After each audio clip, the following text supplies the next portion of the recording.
కేసీఆర్ హయాంలో ప్రతిపక్ష నేతల ఫోన్ ట్యాపింగ్ కేసులో అరెస్టైన ఎస్ఐబి మాజీ డీఎస్పీ ప్రణీత్ రావుకు తొలి రోజు కస్టడీ ముగిసింది. West zone DCP Vijay Kumar, Jubilee Hills ACP Venkatagiri రహస్య ప్రాంతంలో ప్రణీత్ రావును విచారించారు. ఎస్ఐబి ఆఫీసులో ధ్వంసం చేసిన hard disk, pen drive, computers పై అధికారులు ప్రశ్నించారు. అధికారుల ప్రశ్నలకు మాజీ డీఎస్పీ ప్రణీత్ రావు మౌనంగానే ఉంటున్నారని తెలుస్తోంది.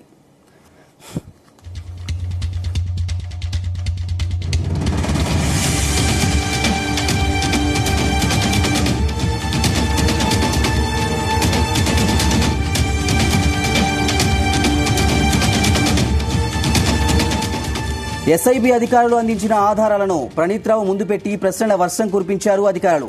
ప్రణీత్ రావు సెల్ ను ఫోరెన్సిక్ ల్యాబ్ కు పంపించారు. ప్రణీత్ రావు తన సెల్ ఫోన్ లో డిలీట్ చేసిన సమాచారాన్ని రాబట్టే ప్రయత్నం చేస్తున్నారు అధికారులు.